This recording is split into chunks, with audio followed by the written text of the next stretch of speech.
everyone, I'm Leanne, and today I'm going to be telling you about some books that have come onto my shelves recently.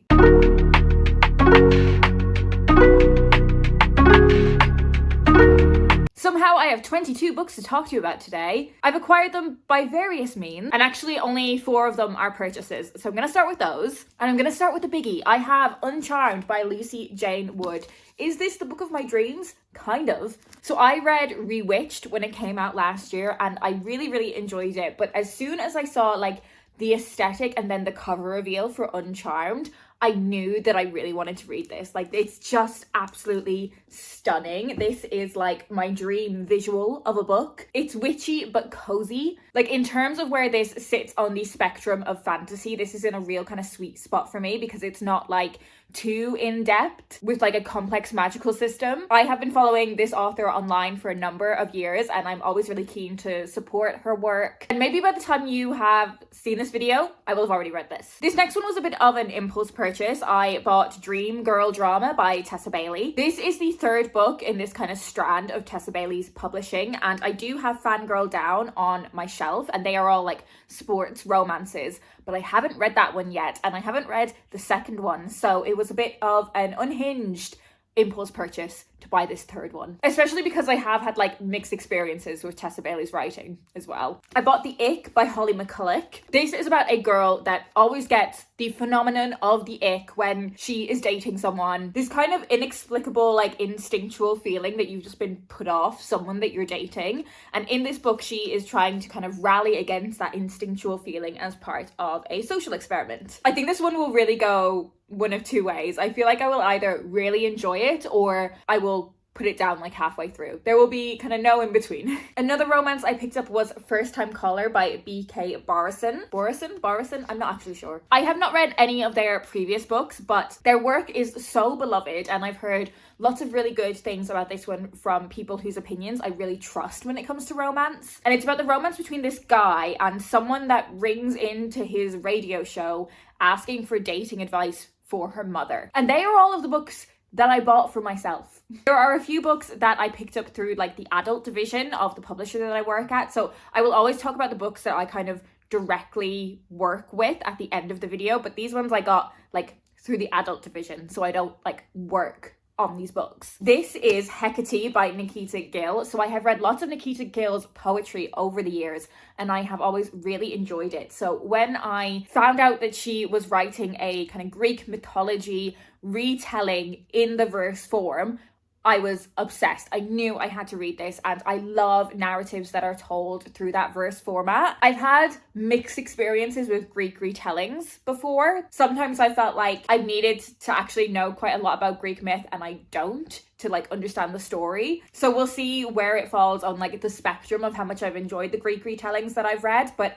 I'm feeling pretty confident that I'll like this one. I also picked up Book Boyfriend by Lucy Vine. I have 2 Lucy Vine books already on my shelves that I need to read, so again, kind of irresponsible for me to pick this one up now, but it is a romance about a girl that finds a note from a stranger in her favorite library book. I do find that sometimes like book industry or like library bookshop based romances can sometimes feel a little bit either too close to home for me or just a bit like twee and cutesy, but I'm gonna have to read this to find out what I think of it. I also got 4 books by the publisher H31 Stories, and I have wanted to read their books for the longest time. So they are romances but with a bit of a literary edge, and they all have these like very aesthetically pleasing chic covers. And also what I love about these books is they are not too long. Sometimes I do find that with romances there can be quite a lot of filler, and I'm very excited to read all of these. So this is Set Piece by Lana Schwartz, and this is a second chance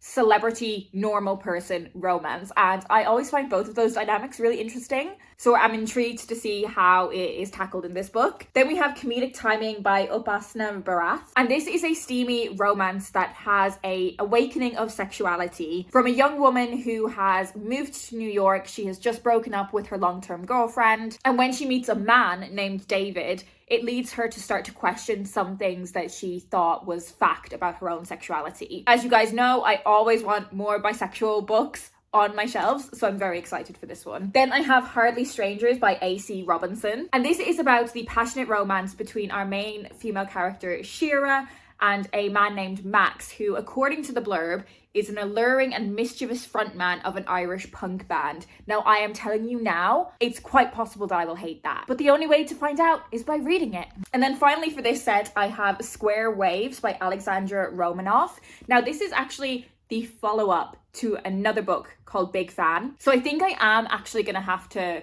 get that one before I read this one. So that's a bit of a whoopsie from me. I then have a young adult book that I was sent by O'Brien Press, who are an Irish independent publisher. They sent me Where the Shadows Hide by Amy Clarkin. And I don't actually know much about this one. It is like a supernatural, like paranormal investigation set in Ireland on a luxury cruise ship. This one was sent to me unsolicited, but I am always really keen to support Irish writing more broadly, but also specifically young adult. I think there's so much fantastic young adult writing coming out of Ireland at the minute. Then there are a few books that I picked up at a conference a few weeks ago. So I picked up The Donut Club by Christina Rahim. And this is a middle grade book that is about donor siblings. So our main character and her brother Ollie are told by their two moms that they don't share a dad per se, but they share a donor. And they also tell them that they share another 16 siblings around the world. And this spurs them on to want to find out more about that. And I have never read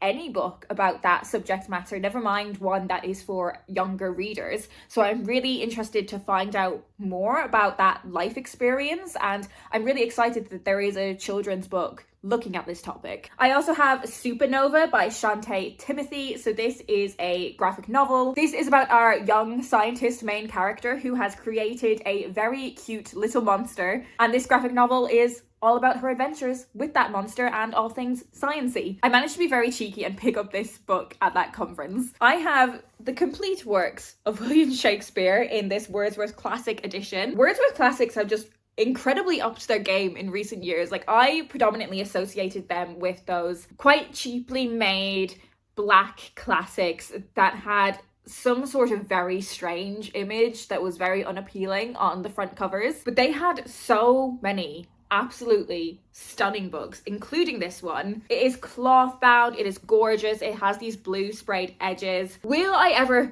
physically read this book? Probably not.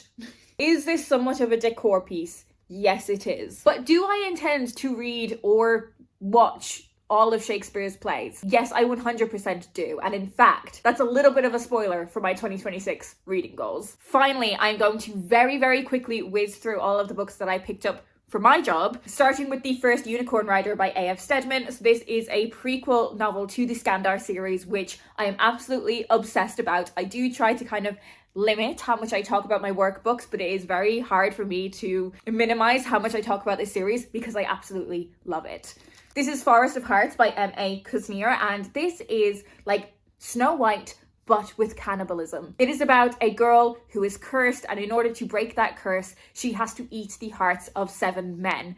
She has done 6, but when the huntsman comes into her life, things become a little bit more complicated. Saving Snowflake by Nicola Baker. I have read the 3 previous books in this series and really enjoyed them. They are middle grade adventures set on a farm. And even as an adult reader, I find so much joy and also information learning about the farm through these books. Merry Christmas Murders is a festive murder mystery set around a Christmas competition with a cast of neurodivergent characters. Fake Skating by Lynn Painter. So this is the same author that wrote Better Than the Movies, back with a wintry sports romance. I also have Robin by Sarah Ann Dukes, which is a really beautiful wintry, naturey story of animal friendship and hope and family. And then finally I have 2 proofs. So Mammoth Rider by S.J. Poyton. This is another one of those books where, despite it being a workbook, I'm really struggling to not gush about how much I love it. It is about a young girl who is raised at an Arctic research facility that is looking at bringing back the woolly mammoth from extinction, and when that is threatened, it is up to her to try and save the herd. And then finally I have The Silver Kingdom, which is a South Asian inspired romantasy with a forbidden love at the heart of it. So there we have it, all of the books that have come onto my shelves recently. If you've already read any of these, I would love to hear your thoughts on them. If you would like to let me know you're here but you don't have anything in particular to say, could you leave me that theater emoji that is the comedy and the tragedy masks, or any kind of theatre related emoji in honor of this absolute door stopper of a book. That is it for me today. I hope you're well, and I'll speak to you in my next video.